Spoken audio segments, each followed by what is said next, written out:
Yes सत श्री अकाल students आज ਅਸੀਂ डिस्कस करांगे डिटेल विच फोर्स और प्रेशर की है। देखो स्टूडेंट्स जदों भी कोई एक बॉडी है और इस बॉडी ਨੂੰ ਅਸੀਂ मूव करने की कोशिश करते हैं, ये बॉडी अपनी जगह तो डिस्प्लेस होके दूसरी जगह ते चले जाती है तो असी कहने हैं कि असी फोर्स ला रहे हैं। वो फोर्स ये जरूरी नहीं कि किसी बॉडी नू अपनी इनिशियल पोजीशन तो फाइनल पोजीशन च डिस्प्लेस कर दे ताइयों फोर्स लगती है। स्टूडेंट्स साडे को एक वॉल भी हो सकती है, एक वॉल ते भी असी फोर्स ला सकते हैं, हालांकि ये वॉल डिस्प्लेस नहीं हो रही बट फिर भी ये फोर्स लग रही है। वो वक्री गल है कि इस फोर्स के कारण जिहड़ा वर्क डन है वो जीरो है, बट यह जिहड़ी फोर्स है इहदे कारण जिहड़ा वर्क डन हो रहा वा वो वर्क डन पॉजिटिव है। इहदा मतलब ये होया कि फोर्स या तो कोशिश करती है डिस्प्लेस करन दी, इत्थे कोशिश कर रही है इस case they which but displace नहीं कर पा रही वॉल नूं, बट इस बुक के केस दे विच इस बुक नूं फोर्स ने डिस्प्लेस करता। डिस्प्लेस मतलब एक जगह तो दूसरी जगह ते प्लेस कर दिता। सो ये फोर्स है। आओ देखिए स्टूडेंट्स, बहुत सारे बच्चों को पता नहीं हुंदा कि फोर्स के यूनिट्स की ने। स्टूडेंट्स तुहानू पता है कि यूनिट्स CGS सिस्टम दे विच भी हो सकते हैं ते यूनिट्स SI सिस्टम जिहड़ा अजकल यूज करते हैं उहदे विच भी हो सकते हैं। CGS का मतलब C तो मतलब है सिस्टम जिहदे विच लेंथ नू सेंटीमीटर दे विच असीं मेजर करते हैं, मास नू ग्राम दे विच मेजर करते हैं ते टाइम नू सेकंड दे विच मेजर करते हैं। जिहड़ा SI सिस्टम है, SI सिस्टम दे विच लेंथ नू असीं मीटर दे विच मेजर करते हैं, मास नू छोटा के केजी च करते हैं और टाइम नू सेम यूनिट्स ने सेकंड्स करते हैं।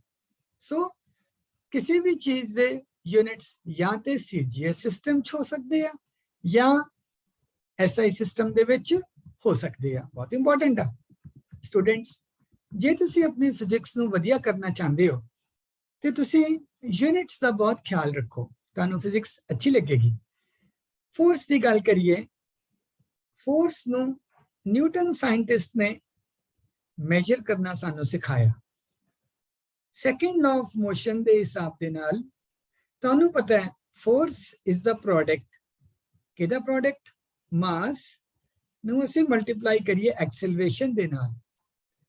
एक्सेलरेशन की है फाइनल वेलोसिटी किसी चीज दी माइनस ओदी initial velocity divided by A initial velocity final velocity which किन्ने टाइम दे विच कन्वर्ट हुई वो उस चीज दी एक्सेलरेशन है। इस करके एक्सेलरेशन दा यूनिट की होएगा वेलोसिटी दा unit divided by time. Velocity दा यूनिट स्टूडेंट्स तुहानू पता है मीटर पर सेकंड हुंदा है डिवाइडेड बाय टाइम। इस करके असीं कहने हैं एक्सेलरेशन दा यूनिट मीटर पर सेकंड स्क्वायर हुंदा है। Very good. सो सानू पता लग गया एक्सेलरेशन दा यूनिट की है।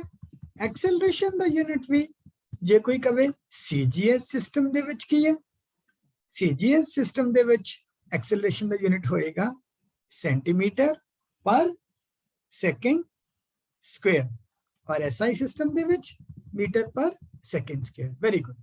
सो फोर्स की है mass into acceleration. Oh that's great. हुण देखो आपां SI सिस्टम च गल करिए ते SI सिस्टम दे विच मास दा यूनिट है केजी। ठीक है जी, SI सिस्टम दे विच मास दा यूनिट केजी है और एक्सेलरेशन दा यूनिट है मीटर पर सेकंड स्क्वायर। हुण कोई बंदा कहे कि तुसी SI सिस्टम दे विच फोर्स का जो यूनिट आ उन्होंने डिफाइन करो। डिफाइन करने का मतलब उन्होंने परिभाषित करो कि फोर्स का यूनिट की है। सो यह जिहड़ा 1 किलोग्राम का जिहड़ा मास है उन्होंने जिवें फोर्स लावां 1 किलोग्राम आ जिहड़ा मास आ मान लो 1 किलोग्राम आ, मैं फोर्स लाई, फोर्स लाने के कारण इस 1 किलोग्राम मास दे विच कितनी एक्सेलरेशन प्रोड्यूस हुई 1 मीटर पर सेकंड स्क्वायर। जे इन्नी एक्सेलरेशन प्रोड्यूस हो गई 1 किलोग्राम मास दे विच ते ओ जिहड़ी फोर्स लगी आ उस फोर्स नू मैं कहना वा 1 न्यूटन। आओ मैं तुहानू इह गल दोबारा समझावां। देखो force is mass into acceleration. So mass J SI system की गल करिए SI सिस्टम च मास का यूनिट है 1 kg, एक्सेलरेशन का यूनिट है मीटर पर सेकंड स्क्वायर। जे मैं 1 किलोग्राम मास नू पुश किया या पुल किया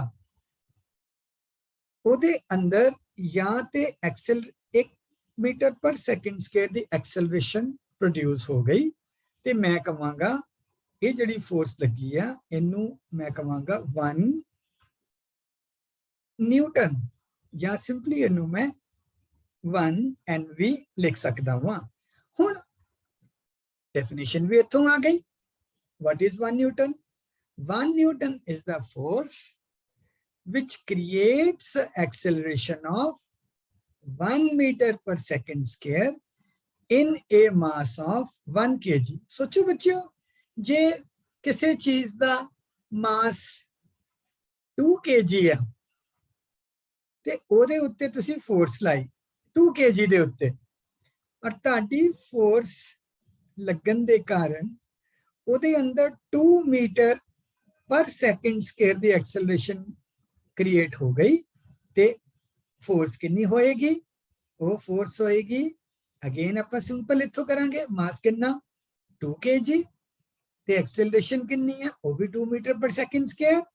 सो ओदी फोर्स होगी 4 न्यूटन। All right. हुण जे कोई सानू कहे स्टूडेंट्स कि फोर्स दा तुसी यूनिट CGS सिस्टम दे विच दसो और दसो कि CGS सिस्टम ते SI सिस्टम दे विच फोर्स दा रिलेशन की है ते असीं किद्दां कर सकते हैं? मास CGS किद्दां लवांगे?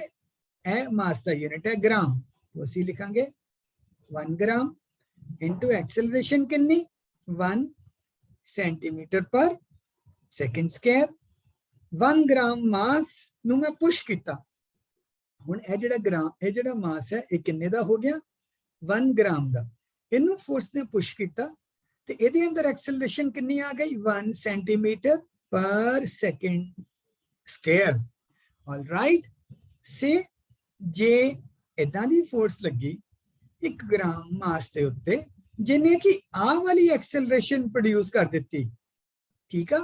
या ये भी कह सकते हो उलट स्टूडेंट्स के 1 ग्राम मास इधर नूं मान लो चल रहा सी, फोर्स उल्टी डायरेक्शन च लगी 1 ग्राम मास के उत्ते ते ओदे अंदर एक्सेलरेशन नेगेटिव एक्सेलरेशन आई 1 सेंटीमीटर पर सेकंड स्क्वायर। इनू डिसलरेशन कहते हैं। सो ये भी फोर्स जिहड़ी आ सेम होई बट ऑपोजिट डायरेक्शन दे विच, ठीक है?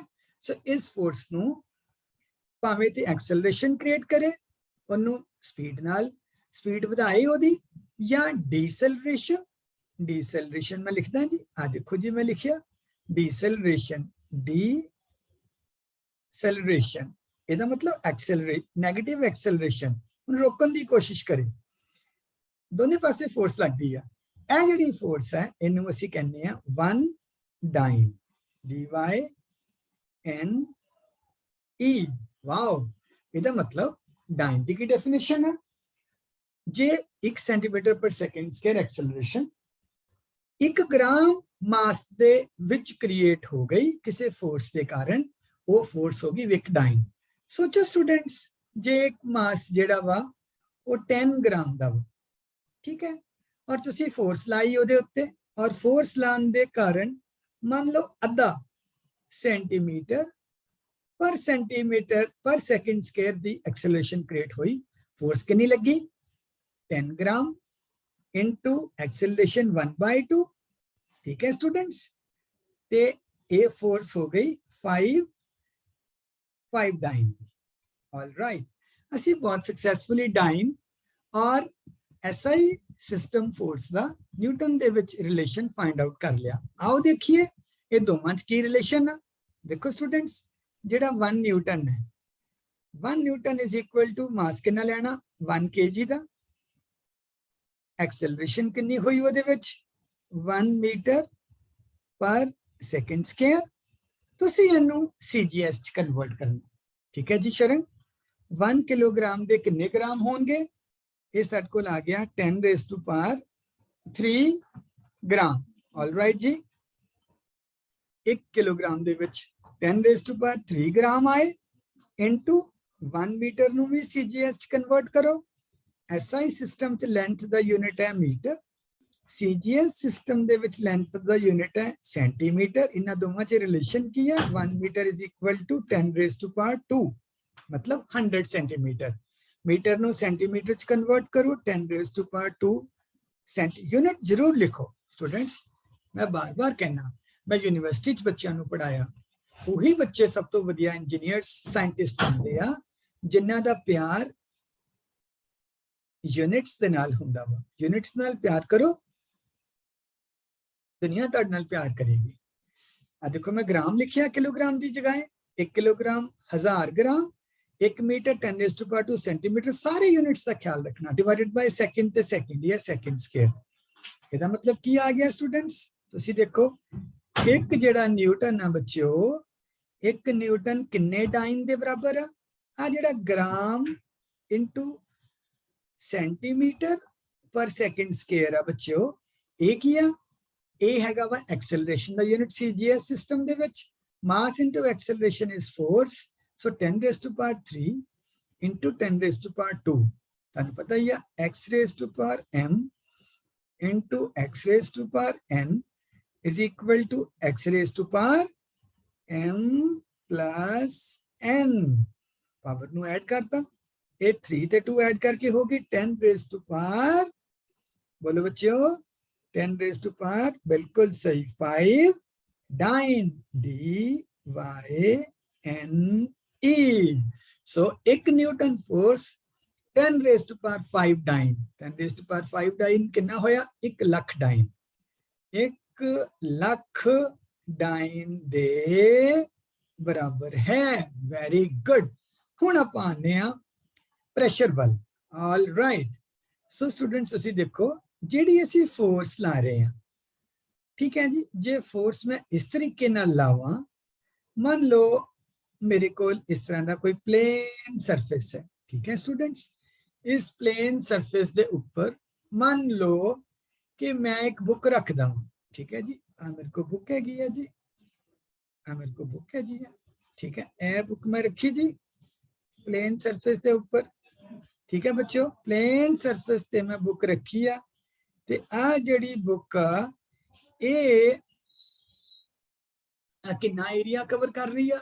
मान लो इस बुक का चले वाला एरिया जड़ा वा 1 मीटर स्क्वायर एरिया वा। ठीक है बच्चों, ते ये जड़ा बुक है, इहदा जड़ा वेट आ, ठीक है, इहदा वेट हैगा मान लो 10 न्यूटन। तुहानू पता ही है स्टूडेंट्स, मेरी पहले वीडियो देखो कि जड़ा वेट आ ओदे SI यूनिट्स की हुंदे ने न्यूटन, ते जड़ा मास आ ओदे SI यूनिट्स की हुंदे ने किलोग्राम। के वड्डा नहीं लिखना, के छोटा लिखना। ठीक है जी, ऑल राइट। सो एक 10 न्यूटन वेट दी मतलब बुक है, ते ओ बुक दा थल्ले वाला एरिया मान लो 1 मीटर स्क्वायर है, ते ओ फोर्स कितनी ला रही है वो बुक टेबल दे उत्ते? 10 न्यूटन अपने वेट दे बराबर। ठीक है बच्चों, वो फोर्स परपेंडिकुलरली, देखो ये बड़ी इंपॉर्टेंट गल है कि तुसी मान लो तुहाडी उंगली है, जे तुसी उंगली बिल्कुल सीधी रखोगे 90 डिग्री ते फिर ये प्रेशर लाएगी। जे तुसी उंगली अपनी टेढ़ी करती ते प्रेशर जिहड़ा इहदा इस पॉइंट ते लग रहा घट जाएगा। याद रखियो बहुत इंपॉर्टेंट आ कि एक सरफेस दे ऊपर जेडी फोर्स परपेंडिकुलर ही थल्ले नूं लग रही है 90 डिग्री ते वही फोर्स प्रेशर क्रिएट करेगी पूरा पूरा सो वो फोर्स डिवाइडेड बाय फोर्स किन्ने एरिया ते लग रही है और ये भी जरूरी है कि इस एरिया ते वो फोर्स परपेंडिकुलरली लगे इनू असी कहने आ स्टूडेंट्स फिजिक्स दे विच pressure all right so pressure is force by area इस केस च बुक कितना प्रेशर ला रही है अपने थल्ले एरिया का 1 metre square students 1 newton force जे 1 मीटर स्क्वायर एरिया ते लगे उन्होंने असी कहने आ पास्कल ते इथे इस केस दे विच कितनी फोर्स हो गई 10 पास्कल ब्यूटीफुल सो स्टूडेंट्स साडे को पास्कल दी डेफिनेशन आ गई पास्कल नो पास्कल क्यों कहंदे एक साइंटिस्ट सी पास्कल जिन्हें एटमॉस्फेरिक प्रेशर दा यूनिट भी पास्कल दे विच उन्हें प्रेशर दे ऊपर काफी रिसर्च की उस साइंटिस्ट ने सो असी प्रेशर दा यूनिट पास्कल दे दिता एक पास्कल की हुंदा वा जे किसी सरफेस दे ऊपर 1 न्यूटन फोर्स लगे ते ओ सरफेस दा एरिया कितना होए ओ सरफेस दा एरिया होवे 1 मीटर स्क्वायर ते असी कहने आ ओदे ऊपर जेड़ा प्रेशर लग रहा वा ओ कितना वा 1 pascal all right so students हम छोटा जिहा एक सवाल करते हैं मान लो कोई बंदा कहे कि साडे कोल 10 किलोग्राम दा एक मास आ ठीक है जी ये मास जेड़ा एक बॉक्स आ जेड़ा कि टेबल दे ऊपर पिया वा ठीक है एदा मास आ 10 किलोग्राम ते ये जेड़ा मास आ ये कितना प्रेशर ला रहा वा टेबल दे थोड़े जे सरफेस दे ऊपर जिथे ये टेबल जिथे ये ब्लॉक टेबल दे ऊपर पिया वा सो मान लो कि दिता गया वा कि जेड़ा ये क्यूब शेप है इस ब्लॉक दी ते ओदी डायमेंशन हैगी आ 10 centimetre into 10 centimetre into 10 centimetre मतलब तुसी कह लो 10 सेंटीमीटर क्यूब इहदा वॉल्यूम है इहदा मतलब इहदा हर फेस किन्ने दा होएगा 10 सेंटीमीटर स्क्वायर दा इहदा हर फेस होएगा तो जेड़ा फेस थल्ले लग रहा होएगा इत्थे वो भी 10 सेंटीमीटर का ही होएगा बच्चों एम राइट आ वाला जेड़ा फेस थल्ले लग रहा है आ वाला फेस ये भी 10 सेंटीमीटर का होएगा ये जेड़ा फेस आ इहदे ऊपर 10 kg मास फोर्स ला रहा वा हुण फोर्स कितनी होएगी इस ब्लॉक दी फोर्स होएगी इहदे वेट दे बराबर